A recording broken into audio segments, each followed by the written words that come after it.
اللہ الرحمن الرحیم۔ السلام علیکم ورحمۃ اللہ وبرکاتہ۔ امید کرتی ہوں کہ آپ سب اللہ رب العزت کے فضل و کرم سے خیریت سے ہوں گے۔ میں ہوں عائشہ بنت عبداللہ اور آپ دیکھ رہے ہیں عائشہ بنت عبداللہ اسلامک چینل۔ میری ریکویسٹ ہے ویڈیو کو اینڈ تک ضرور دیکھیے گا۔ عزیز سامعات، آج اللہ رب العزت نے مجھے جس موضوع پر لب کشائی کرنے کا موقع دیا وہ ہے نیت کا پھل۔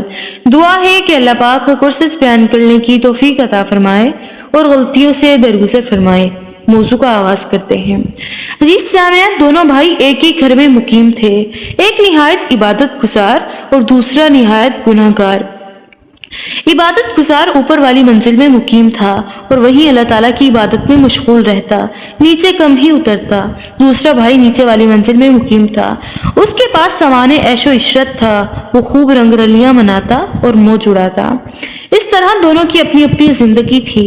ایک مرتبہ اس عابد کے نفس نے اسے اس بات پر آمادہ کیا کہ زندگی کا بیشتر حصہ اللہ تعالیٰ کی اطاعت اور بندگی میں گزارا ہے، کیوں نہ خواہشات اور شہوات سے بھی کچھ لطف اندوز ہو لیا جائے اور پھر توبہ کی درخواست لے کر دربار خداوندی میں حاضر ہو جائیں گے۔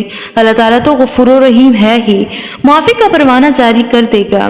عابد نے دل میں پلان بنایا کہ گھر کی نچلی منزل میں اپنے گنہگار بھائی کے پاس چلا جاتا ہوں، وہاں اس کے ساتھ لذات اور خواہشات سے کچھ وقت من کو بہلاؤں گا، لطف اٹھاؤں گا اور پھر بعد میں عمر کے بقیہ حصے میں اللہ تعالیٰ کے دربار میں توبہ کر لوں گا اور معمول کے مطابق اطاعت و بندگی کرتا رہوں گا۔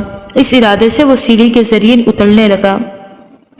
ادھر اس کے گنہگار بھائی کے دل میں آیا کہ میں نے اپنی زندگی کا بیشتر حصہ اللہ تعالیٰ کی معصیت و نافرمانی میں بسر کیا ہے، جبکہ میرا بھائی بڑا عبادت گزار ہے، وہ تو جنت کا مستحق ہے اور میں جہنم میں ڈالا جاؤں گا۔ اللہ کی قسم، میں ضرور اللہ تعالیٰ کے دربار میں اپنے گناہوں سے توبہ کروں گا، دوسری منزل پر اپنے عبادت گزار بھائی کی خدمت میں چلتا ہوں، اس کے ساتھ بقیہ عمر اللہ تعالیٰ کی اطاعت و بندگی میں گزاروں گا۔